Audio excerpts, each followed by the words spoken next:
जी नितिन वशिष्ठ जी, जी। कैसे आना हुआ आपका? और ये कहाँ आप रहते हैं वहाँ? इलखवा लखवा में कहाँ क्या है ये? इलखवा छिपी वाला में सर। छिपीवाड़ा में। जी। क्या बात हुई है आपके साथ? सर मकान मालिक ने पहले मुझे परेशान किया, जबरन ताला लगा दिया। उस दौरान मेरी बहन ख़त्म हो गई थी, मैं हॉस्पिटल में था, अरेस्टी वगैरह सब हुई। मैंने जबकि बराबर उससे फ़ोन पे बात होती रही कि मैं आऊँगा, और उसके बाद जब मैं अरेस्टी से अगले दिन मकान पर पहुँचा हूँ, ताला मिला। मैंने उसको फ़ोन मिलाया, मैं कहा भाई साहब यहाँ तो ताला लगा हुआ है। ताला क्यों लगाया उसने? ताला पता नहीं, ये कह रहा था कि ये कह दिया है कि वो तो चले गए हैं यहाँ से, अच्छा, जबकि हमारा सारा सामान जेवर सब कपड़े वहीं थे। ठीक। उसके बाद उसको फ़ोन मिलाया तो वो मैंने कहा हम तो यहाँ बाहर इंतज़ार कर रहे हैं, आप आ जाओ। मैं कहता है फ़ोन पे, भाई मैं तो नहीं आ सकता अभी, मैं बाहर हूँ। कहाँ रहता है वैसे वो? वो रहता गाजियाबाद है। गाजियाबाद में कहाँ पे रहता है? उसका प्रॉपर एड्रेस अभी नहीं पता जी। क्या नाम है पूरा? अनूप रोहेला। अनूप रोहेला, ठीक है। फिर क्या हुआ? फिर जब काफ़ी कह रहे सुनने के बाद मैंने कहा मैं क्या करूँ, फिर मकान का ताला तोड़ूँ क्या? तब वो बोला नहीं मैं आ रहा हूँ। तो वो वहाँ से आया, फिर अपने भाई चुनमुन रोहेला को साथ लेके, चुनमुन रोहेला ने ताला चाबी उसके पास थी, चाबी खोलने के लिए ताले पे जैसे लगाई तो उससे लगी नहीं। तो इसके मेरी पत्नी ने ये कह दिया कि भाई साहब जब आपने ताला बंद करा था तो चाबी पता नहीं, अब पता नहीं है। तो इतने में वो चुनमुन रोहेला ने उनसे छुट्टे ही कहा, माता जो तू ज़्यादा बोलेगी। और काफ़ी गंदी गंदी गाली जो मैं नहीं कह सकता, वो गाली दी और हाथ उठाकर मारने के लिए चला। इस बीच मैं जब ध्यान गया कि वो हाथापाई पर आ रहा है, तब मैं उसके विरुद्ध बोला। तब इसने जो रोहेला है, अनूप रोहेला, इसने उसे वहाँ से भेज दिया। कौन सी बिरादरी का है ये? ये टांग बिरादरी में है। राजपूत में है? राजपूतों में सबसे नीचे पिछड़ी बिरादरी जो होती है उसमें। तो पुलिस के पास आप गई एप्लीकेशन लेकर के? मैं प्रशासन के पास गया, मैंने सीओ साहब को लिखवा एप्लीकेशन दी। ठीक है। पहली तहरीर जो मेरे साथ घटनाक्रम हुआ, उसके पेमेंट भी, जबकि इसको मैं किराया पूरा अदा कर दिया, केवल बिजली के बिल पर अड़चन थी कि मैं घरेलू दूंगा, ये वेबसाइट मांग रहा था। कॉमर्शियल में थी, कॉमर्शियल मीटर उसके घर में लगा हुआ है? कॉमर्शियल मीटर उसके घर में लगा हुआ है, उसने हमें बताया नहीं कॉमर्शियल मीटर से बिल आ रही है, जबकि हम किराएदार हैं और घरेलू रह रहे हैं। इस बात पे झगड़ा था। इस बीच मैं जब वहाँ मैंने 2 तारीख में 2/5/2024 को तहरीर सीओ साहब को दी। उसके बाद एक्शन की वो बोले कि ठीक है हम इसे संज्ञान में लेके इस पर कार्रवाई करते हैं। मैं फिर 3 बार 4 तारीख को सीओ साहब को आपने ये एप्लीकेशन दिया जी, तो सीओ साहब तो ये एप्लीकेशन भेज दिए होंगे थाने? जी। थाना से फोन आया आपके पास? नहीं, कोई फ़ोन नहीं आया। फिर आप थाने गए होंगे? थाने नहीं गया। सीओ साहब ने कहा कि थाने से होके ये चौकी पहुंचेगी, मारवाड़ चौकी, आप कल या परसों वहाँ आके मिल लेना। मारवाड़ चौकी? मारवाड़ चौकी। चौकी आप डायरेक्ट पहुंचे या चौकी इंचार्ज का फोन आया आपके पास? मैं डायरेक्ट पहुंचा जी, कोई फ़ोन कॉल नहीं, कोई इत्तला नहीं, किसी तरह का कोई। कितने एप्लीकेशन देने कितने दिन बाद आपके पास आप चौकी गए? मैं तीसरे दिन चौकी गया। तीसरे दिन गए। वहाँ से उन्होंने कह दिया। चौकी में जाने के बाद दरोगा कौन है वहाँ? भानु प्रताप। भानु प्रताप जी ने आपकी मदद की या अपराधी की मदद की? भानु प्रताप जी के पास 4 तारीख को जब मैं गया हूँ, उन्होंने छुट्टी मुझसे ये कहा कि कोई लेटर या एप्लीकेशन मेरे पास नहीं आया था। अच्छा, ये जो एप्लीकेशन आपने दिया था इसके बारे में? इसकी कोई कॉपी हमारे पास नहीं आई है। 3 दिन बाद आप चौकी गए, उसके बावजूद उसने मना कर दिया और बोले कि कल मालूम कर लेना। फिर मैं अगले दिन फिर दोबारा 5 तारीख में गया हूँ। ठीक है। तब भी उन्होंने मना कर दिया। फिर 7 तारीख को मैं हार कर थाने गया हूँ। ठीक है। वहाँ मुझे पता लगा कि थाना इंचार्ज जो हैं अखिलेश कुमार त्रिपाठी जी, वो 3 दिन के लिए बाहर गए हैं कि वो परसों मिलेंगे। ठीक है।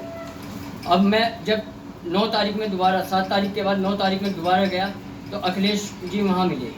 वो किसी से बात कर रहे थे तो मैं रुका रहा, उनका इंतज़ार करता रहा। फिर उनसे बात हुई तो उन्होंने दिखाया कि इनकी एप्लीकेशन कहाँ है, तो बोले हमारे यहाँ से 3 तारीख में ये चौकी पर चली गई है। चौकी में इंस्पेक्टर साहब का कहना है कि 3 तारीख को चौकी चली गई है, लेकिन भानु प्रताप ने और मना भानु कर दिया प्रताप जी कहते रहे आपको 7 तारीख तक कि हमारे पास कोई लेटर नहीं है। है। ठीक है, फिर क्या हुआ? फिर जब उन्होंने वहाँ से, मैंने कहा साहब वो हमारी तो सुन नहीं रहे, आप ही फ़ोन कर दो। तो उनके जो डाक विभाग के हैं उपेंद्र जी, इंस्पेक्टर थाने में हाँ। उपेंद्र जी ने उन्हें भानु प्रताप को कॉल करा। वो बोले मैंने कॉल कर दिया है, आप उस चौकी पहुँचो। जब मैं और मेरा बेटा चौकी जाने के लिए रास्ते में थे तो तब भानु प्रताप का कॉल आया। बोले मेरी उससे बात हुई है अनूप रोहेला से, अब वो आज तो आ नहीं सकता, वो बाहर है काम से, आप कल 10 बजे आइए, 10 बजे का टाइम रखा है। वाह दरोगा जी, ऐसे ही सबको आप राहत देते होंगे या रोहिला जैसे लोगों को ही राहत देते हो आप? गरीब आदमी का कोई सुनने वाला नहीं है, कमज़ोर का कोई सुनने वाला नहीं है। लेकिन दरोगा जी, संविधान सबके लिए बराबर है, कानून सबके लिए बराबर है, और भगवान से बड़ा लाठी किसी के हाथ में नहीं है। उससे हमें भी डर लगता है और आपको भी डरना चाहिए जी। जब मैं 10 बजे वहाँ पहुँचा तो भानु प्रताप वहाँ नहीं थे। मुझसे बोला गया कि वो हो सकता है नहाने धोने गए हों, रात को उस पर थे, और आप थोड़ी बहुत देर में, आधे पौन घंटे में आ जाइए। फिर मैं दोबारा करीबन 11:15 बजे चौकी पहुँचा हूँ, तभी भी वो वहाँ नहीं थे। मैं चौकी में ही अंदर बैठ गया कि आएंगे तो मैं मिल लूँगा। इस बीच वो आए, बोले दूसरी पार्टी भी आ रही है। दूसरी पार्टी सामने आई, अनूप रोहेला ने आते ही उनके सामने आकर के मुझसे बातचीत की, और वही अपने रवैये से, गाली गलौच वाले रवैये से मेरे से पेश आया। मैंने छुट्टे ही कहा, मन का देखिए साहब ये क्या हो रहा है। तो इस पर भानु प्रताप ने कोई रिएक्शन नहीं किया। थोड़ी देर बाद वो बोले अभी तुम्हारी सुनेंगे, पहले इनकी सुन लें। मतलब जिसने इस सारी बात चलिए, उसके आने के बाद क्या रिजल्ट क्या निकला, क्या हुआ उस एप्लीकेशन पे? क्या उस पे कार्रवाई हुई, उस पे मुकदमा दर्ज हुआ? मुकदमा कोई दर्ज नहीं करा, उन्होंने समझौता करा दिया दबाव में कि बिजली का बिल, जब मैं बोले नहीं आपको देना पड़ेगा, इतना और देना पड़ेगा, ये ऊपर का और दरोगा जी कह रहे? दरोगा जी, अच्छा, ये जो है वो तो देना पड़ेगा। मनका साहब जब मेरे पे है ही नहीं, मैं दे चुका सारा किराया, मेरे पे बिजली का बिल है, वो यूनिट के हिसाब से मुझसे ले लीजिए। 105 यूनिट एक है, 87 यूनिट एक है। ठीक है, 6 की जगह मैं तो 8 रुपये यूनिट देने को तैयार हूँ, मीटर चार्ज भी आ जाएगा उसमें। तो तब जाकर उन्होंने उसके बाद वाबस्ता 1000 रुपये अनूप रोहेला को दिलवाए। 1000 रुपये आपकी तरफ उसका निकला, आपने उसे? मैंने हाथ दरोगा जी के सामने ही उसे दे दिया। फिर तो बात खत्म हो गई, आपका उसका समझौता हो गया, आपने 1000 रुपये दे दिया। उन्होंने, दरोगा जी ने मुझसे लिखवा दिया। दरोगा जी ने लिखवाया होगा कि आपका उनका समझौता हो गया है, अब आप मकान इसका खाली कर दीजिए। अब आप मकान खाली करने जब पहुंचे वहाँ, तो क्या हुआ? जब मैं मकान खाली करने पहुंचा हूँ तो शुरू में तो ये अनूप रोहेला टेम्पो कहाँ है, ये कहाँ है, फटाफट निकालो, मैं यहाँ नहीं रखूँगा सामान दिखाने के लिए। मैंने कहा जी टेम्पो करना पड़ेगा, मुझे टाइम लगेगा। तो ये ताला बंद करके ठीक है मैं खाना खा गया था। इसने हमारा ताला खुलवा दिया, अपने दोनों ताले लगा दिए। अच्छा, आपके घर आपका ताला वो मार रहा है? ताला दोनों लगा दिए, सामान जबकि अंदर ही पड़ा था। ठीक है, मैंने कहा फिर भी विश्वास करा कि हाँ चलो देखी जाएगी, हो सकता है ये हमारे साथ चीटिंग दोबारा करेगा, लेकिन मुझे ये था, मैंने कहा चलो देखी जाएगी, कानून तो हमारे साथ है। फिर मैं आया, काफ़ी 1 घंटे इंतज़ार करने के बाद ये दूसरे के यहाँ बैठा हुआ था, खाना खा रहा था, क्या कर रहा था, बोले अभी इंतज़ार करो, आ रहा हूँ। अच्छा, नहीं तो इसमें जो हो आप एक एप्लीकेशन लिखे हो, फिर चौकी इंचार्ज के नाम, जिसमें 3-4 आदमी का नाम भी दे रखा कि ये लोग आपके साथ मार पिटाई भी की है। जिस समय मैं मकान का सामान बांध रहा था, उस दौरान ये माँ बहन की गाली मुझे दे रहा था, बच्चों को कोस रहा था, उल्टी सीधी बातें कर रहा था। जब चौकी इंचार्ज को मैंने फ़ोन करा तो एक बार तो उन्होंने बात की इससे, फिर दूसरी बार इसकी बात हुई तो इससे ये कह दिया उन्होंने कि जैसा तुम्हें करना है कर लो। अच्छा, दरोगा जी ने कह दिया? हाँ, ठीक, अनूप रोहेला से जैसे तुम्हें करना है करवा लो। ठीक है। उसके 10 मिनट बाद ही इसके कहने पर, कौन कौन थे वो? उसमें दीपक शुक्ला था, और किशन रोहेला, हाँ, और अतुल गर्ग था, अतुल गोयल, अमित गोयल, और एक अमित बंसल, अंबिका ट्रेडर्स, ठीक। और सबसे हैकड़ी जो दिखा रहा था उसने तो मुझे यहाँ तक धमकी दी है। बॉबी नाम का था, कह रहा था मेरी अभी शायद मंत्री बना है वस्त्र व्यापार संघ में और वो मंत्री है शायद, अरे मंत्री का है, व्यापार संघ सभा का होगा। हाँ व्यापार संघ का, हाँ, इलाका का। हाँ। तो वो बोला मेरी पहुंच इतने ऊपर तक है कि मैं तो तेरे और तेरे बच्चों का पता नहीं क्या करूंगा, या कुछ भी करे कुछ होगा नहीं हमारा। क्या बॉबी भाई, व्यापार सभा क्या है? व्यापार सभा समाज और देश को मजबूत करता है, और व्यापार सभा का जो कार्यकलाप है वो लोगों की मदद करना है। व्यापार सभा हमारे गाजियाबाद में भी है, रामकिशोर अग्रवाल हमारे अध्यक्ष रहे, काफ़ी दिन मैं उनके सानिध्य में रहा हूँ। व्यापार सभा तो गरीबों को फ्री मेडिकल ट्रीटमेंट देता है, व्यापार सभा तो प्यासे को पानी पिलाता है, व्यापार सभा तो भूखे को भोजन कराने का काम करता है। और कैसे पिलक हुआ व्यापार सभा ने ऐसे गुंडों को रख रखा है। अगर आप गुंडे हैं तो इनको हटाया जाए, और इस तरीके का व्यवहार बॉबी साहब व्यापारिक करे, ये उचित नहीं है। आपके खिलाफ कार्रवाई होनी चाहिए, और बिल्कुल होगी आपके खिलाफ। आप ये ना सोचें कि आपकी गुंडागर्दी चलेगी। अगर आप सरकार में हो या सरकार का बर्दाश्त आपको प्राप्त है तो आप कुचल दोगे किसी को, ये इतना आसान नहीं है। ठीक है जी। उसके बाद इन्होंने मेरे साथ मारपीट की। मैंने दीपक शुक्ला जगह, मैंने कहा मेरा हाथ टूटा हुआ है। बोले तुझे हम जान से भी मार देंगे तो कुछ नहीं होगा। बाप का राज चल रहा है ना, उसका बाप का राज चल रहा है कि मार देगा। साथ ही बहुत गंदी बात कही। क्या कही? उसने छुटते ही ये कहा कि तेरी बीवी और मेरी 11 साल की बेटी है, उसके लिए कि तेरी बीवी और तेरी बेटी में डंडा चढ़ा देंगे।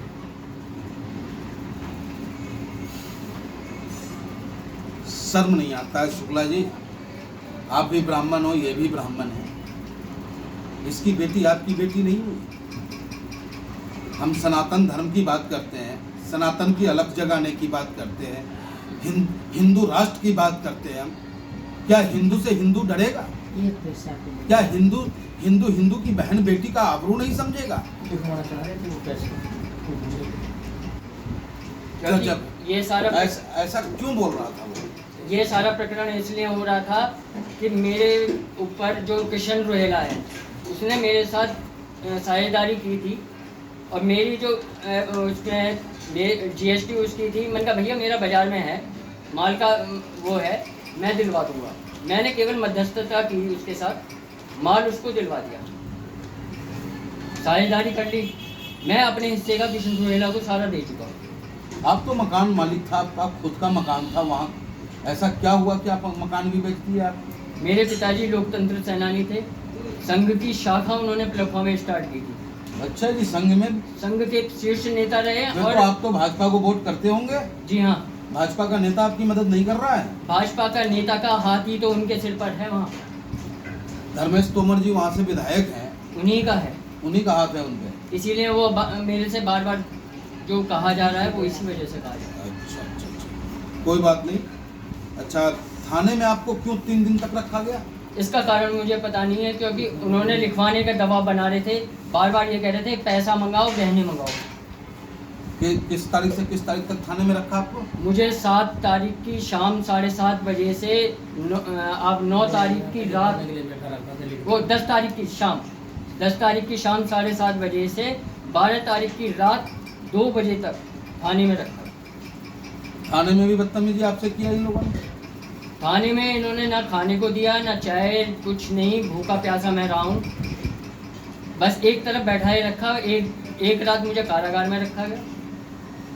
अगले दिन जहाँ ये रजिस्टर और एंट्री वगैरह करते हैं वहाँ नीचे ज़मीन पर बैठाए रखा, जबकि मेरी टांग मुड़ती नहीं है, ना मैं सीधा बैठ सकता हूँ, अपंग आदमी। और कोई थाने में बदतमीजी और कोई बात? थाने में बस इन्होंने आपका जिस दिन मुझे रात को छोड़ा गया, दोपहर को अखिलेश कुमार ने अपने ऑफिस में बुलाया, और ये सारे वहाँ पर चाय पी रहे थे उनके साथ बैठकर। ठीक है।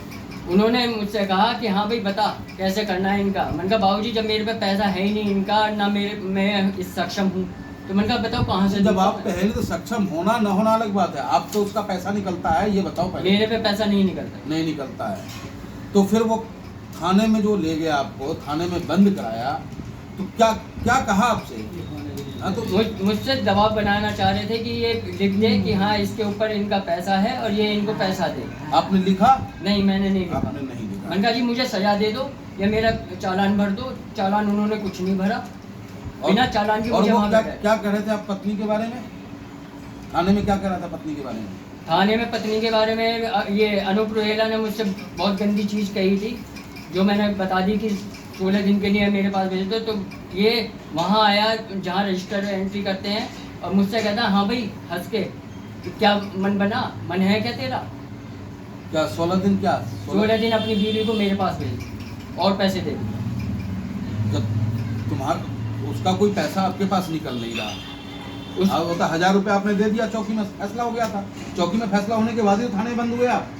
जी, चौकी में फैसला होने के बाद उसके जब बाद मकान थाने में बंद जब किया। मकान खाली करने गए आप, तो आप मकान खाली नहीं कर पाए, आप थाने फिर बंद हो गए। हाँ, मारपीट करके थाने में इन लोगों ने ही बंद करा दिया। इन लोगों ने ही बंद करा दी और ये कहा कि अपनी पत्नी को हमें दे दो तो और पैसे तुम्हें और पैसे दे देंगे 16 दिन के लिए अपनी बीवी को मेरे पास भेज। तो 3 दिन बाद आपको उसने छोड़ा, थानेदार ने 3 दिन बाद। जी। कौन गया था आपको लेने के लिए? कितने बजे रात को छोड़ा है? रात को 2 बजे छोड़ा है और उसमें भी मैं किसी को, मुझे ये नहीं पता किसको फ़ोन करा उन्होंने, क्या, क्योंकि मेरे पास कोई नंबर नहीं था। तो रात को जब मैंने पूछा, मैंने कहा साहब चालान भर, क्या मेरा चालान कल करोगे, इतवार रविवार का दिन है, या फिर छोड़ने का है, कोई आ रहा है क्या? तो बोले हमने फ़ोन कर दिया है, वो आ रहे हैं। अच्छा, और उसके बाद रात को अचानक 2 बजे आपको छोड़ा। तो आपको लेने कौन गया था थाने में? ऐसे तो छोड़ा नहीं जाता अगर कोई रिश्तेदार नातेदार ना पहुंचे। लेने के लिए मेरी पत्नी और मेरे साले का बेटा, भतीजा। अच्छा अच्छा अच्छा अच्छा अच्छा। तो उसके साथ आप घर आ गए, जी, है ना? यानी कि घर तो है ही नहीं अब आपका वहाँ। नहीं, घर कुछ नहीं अच्छा, है। सामान इसमें मोटरसाइकिल वगैरह का आपने जिक्र किया, मोटरसाइकिल आपका ले रखा है। ये मुझे जिस समय भाई साहब जबरन निकाला गया वहाँ से, मेरी मोटरसाइकिल वहीं खड़ी थी। कहाँ, थाने पे या घर पे? घर पे। ठीक है। वो नहीं चढ़ने दी इन्होंने। बाकी जो लोडिंग कर रहे थे उन वर्करों को धक्का मारकर इन्होंने भगा दिया और ताला लगा दिया। बोले अब इनका कोई सामान यहाँ से नहीं है। अच्छा, सामान अभी भी आपके उसके घर में है? जी, मोटरसाइकिल आपका है उसके घर में? मेरी मोटरसाइकिल है, सिलेंडर उसके यहाँ हैं, पंखे उसके यहाँ हैं, मोबाइल भी है? मोबाइल थाने में ही छीन लिया था। मोबाइल दीपक शुक्ला पर है। अच्छा, थाने में छीन लिया इस? हाँ जी, मेरे को दिया ही नहीं गया, ना थाने में जमा कराया गया। अरे वाह। बाइक का नंबर क्या है आपका? बाइक, गाड़ी का नंबर मोटरसाइकिल का? UP 14 UP 14 you 5247। 5247। जी, कौन सी मोटरसाइकिल है? पैशन है। पैसन है। थाना प्रभारी महोदय, हापुड़ एसएसपी महोदय, मोटरसाइकिल का नंबर इन्होंने बताया है। इस मोटरसाइकिल को भी जबरन इस गरीब से छीन रखा है और मोबाइल थाने में छीन लिया गया, जबकि थाने में कोई राइट्स नहीं बनता है। चाहे जितना बड़ा वो दबंग हो, जितना बड़ा नेता हो, अगर थाना में इंस्पेक्टर और दरोगा सिपाही के रहते अगर कोई आम नागरिक थाने में बदतमीजी करे, मार पिटाई करे और उससे ये कहे, इंस्पेक्टर साहब के सामने बोले कि तू अपनी पत्नी को 15 दिन के लिए हमें दे दे और पैसा दूंगा, कितने शर्म की बात है साहब। और उसके बावजूद इस पे कार्रवाई नहीं हो पा रहा है, ऐसे लोगों पे कार्रवाई नहीं हो पा रहा है। आप मेरे पास आए जी, आप हमें जानते थे? हाँ जी, आप AIM में हैं, ओवैसी जी की पार्टी में। अच्छा, चलिए बहुत बढ़िया। गामा जी हैं जी, मुझे जी। पता है कि आप हैं, इसलिए एक उम्मीद लेकर आया हूँ कि मेरी पार्टी ने तो मेरा साथ दिया नहीं। देखिए, पार्टी अपनी जगह है। देखो, आप हमें वोट दो ना दो, हमारे साथ चलो ना चलो, लेकिन अगर आपको तकलीफ है तो आपकी तकलीफ में खड़ा होना मेरा इंसानियत कर्तव्य बनता है, फर्ज बनता है। नहीं तो कुर्ता पैजामा पहनने का मेरा कोई अधिकार नहीं है। कुर्ता पैजामा जो होता है ना नेता का, वो कफन होता है। और मैं इनसे भी कहना चाहता हूँ कि गामा अपने सर पे कफन, अपने शरीर पे कफन डाल के हमेशा चलता है। और हर नेता को ये सोच करके कुर्ता पैजामा पहनना चाहिए कि वो सफ़ेद कपड़ा जो है कफन ही है हमारे और आपके लिए। और हम जो भी करें सच के लिए करें, लोगों की मदद के लिए करें, लोगों के खिलाफ गलत कार्य न करें। चलिए नितिन वशिष्ठ जी, आपकी पूरी मदद हम करेंगे। बहुत बहुत धन्यवाद। और सरकार हमारी है नहीं, लेकिन संविधान हमारा है, देश हमारा है, उत्तर प्रदेश हमारा है। और उत्तर प्रदेश के नागरिक होने के नाते ऑल इंडिया मजलिस इत्तेहादुल मुस्लिमीन महानगर अध्यक्ष गाजियाबाद होने के नाते मैं अपने प्रदेश के मुख्यमंत्री, यशस्वी मुख्यमंत्री, तेज तरार मुख्यमंत्री, जो गुंडा मुक्त उत्तर प्रदेश की बात करते हैं, उनसे अनुरोध करता हूं आदरणीय मुख्यमंत्री योगी आदित्यनाथ जी कि एक तरफ आप कहते हो कि हमारे प्रदेश में सब सुरक्षित है, आप कहते हो आदरणीय मुख्यमंत्री जी प्रशासन त्वरित कार्रवाई करती है, लेकिन ये वानगी आप देखो, इस चेहरे को देखो आप, इस हाथ को देखो आप, ये नन्हा सा बच्चा, ये पढ़ने वाला बच्चा, और आपकी पुलिस जो रक्षक के लिए आपने भेजा है, रक्षक बना के भेजा है, वो पुलिस रक्षक नहीं भक्षक की भूमिका निभा रहा है। फरियादी अपनी फरियाद को लेकर के जाता है, सीओ महोदय को सबसे पहले ये एक एप्लीकेशन देते हैं, पिलखुआ सीओ महोदय को, कि महोदय मैं जिस मकान में रहता हूं, समय खराब होते देर नहीं लगता है, भगवान राम को राज्याभिषेक होना था और पुनः सुबह में उनको वनवास जाना पड़ा, तो समय किसी के साथ भी विपरीत स्थिति ला सकता है। अब भीम और अर्जुन जैसे योद्धा को भी अज्ञातवास में हिजरा बनना पड़ा था। तो मैं कहना चाहूंगा उन तमाम ताकतवर लोगों से कि ताकत के गुरूर में न रहें, वक्त जब करवट लेता है तो अच्छे अच्छे ताकतवर को धूल में बिटते हुए इसे हिंदुस्तान ने देखा है, हम लोगों ने देखा है। और आपके पिताजी तो स्वतंत्रता सेनानी रहे हैं, और स्वतंत्रता सेनानी के परिवार के साथ प्रशासन इस तरीके का व्यवहार करेगा? तो माननीय मुख्यमंत्री जी, आदरणीय डीजीपी महोदय जी उत्तर प्रदेश, एसएसपी वरिष्ठ पुलिस अधीक्षक महोदय हापुड़, आपसे मैं ऑल इंडिया मजलिस इत्तेहादुल मुस्लिमीन के सिपाही होने के नाते आपसे मांग करता हूं कि नितिन वशिष्ठ जी ने उस मकान मालिक के खिलाफ एक कंप्लेन दी कि भाई हमारे मकान में ताला मार दिया है, और ताला मारने की वजह भी साफ साफ लिखा है, क्योंकि किराया तो इन्होंने पूरा दिया उनको, लेकिन वो कॉमर्शियल मीटर के हिसाब से रेट मांग रहे थे। इन्होंने कहा भैया मैं तो घरेलू हूं, घरेलू का रेट दूंगा, चलो 6 रुपए ले लो, तुम 8 रुपए ले लो। और इस बात की एप्लीकेशन सीओ महोदय को दिया गया, और वो भी लेट होने की वजह इनकी ये रही कि इनकी एक तो बहन कैंसर पीड़ित थी, कई दिनों तक फॉर्टेज में रहे, वो भर्ती, घर बर्बाद हो गया, फिर उनका देहांत हो जाता है, देहांत में भी 5-10 दिन लगता है। उस वहाँ से वो फिर अपने घर पे जैसे ही आते हैं ताला लगा हुआ देखते हैं, जो इनका कहना है। ताला लगने के बाद ये मकान मालिक को फ़ोन करते हैं, मकान मालिक कहता है मैं यहाँ नहीं हूँ। मकान मालिक का नाम क्या होता है? अनूप रोहिल्ला, जो निवास उनका गाजियाबाद में, बहुत पैसे वाले लोग हैं वो, इसलिए वहाँ भी किराया, यहाँ भी कारोबार चल रहा है, दबंग लोग हैं। अनूप रोहिल्ला जी को इन्होंने फ़ोन किया कि साहब मैं बच्चों के साथ बाहर खड़ा हूँ, कहाँ जाऊँ मैं? चलो अंतोगतवा उन्होंने अपने भाई को भेजा, क्या नाम है भाई का? चुनमुन रोहिल्ला जी को भेजा, साथ में ही आए थे। साथ में साथ ही आए थे ताला खोलने के लिए। ताला उनसे खुल नहीं रहा था, तो इनकी पत्नी ने कुछ कहा कि भैया ताला मारते समय आपने देखा नहीं। जैसा इनका कहना है कि उन पर थप्पड़ भी चलाया गया, उनको गाली भी दिया गया। तो ये बातें अब होने के बाद ये थाने चले गए। अच्छा, उनसे कहा महिला को ही जा थाना जाके मेरे खिलाफ कुछ करवा के देगा। उन्होंने कहा है, तो कहीं ना कहीं उसको पावर है, सत्ता का पावर, प्रशासन का पावर। सैया भैल कोतवाल डर काहे का, जिसका सैया कोतवाल हो जाता है उसको डर नहीं होता है। तो मुख्यमंत्री महोदय, महिला के साथ मार पिटाई होती है, ताला खोल दिया जाता है, फिर ताला बंद कर दिया जाता है। इस एप्लीकेशन को 2 तारीख को दिया जाता है सीओ महोदय को। सीओ महोदय स्वाभाविक है वो फॉरवर्ड थाना को करते हैं, और थाना महोदय, थाना प्रभारी महोदय चौकी इंचार्ज को फॉरवर्ड करते हैं।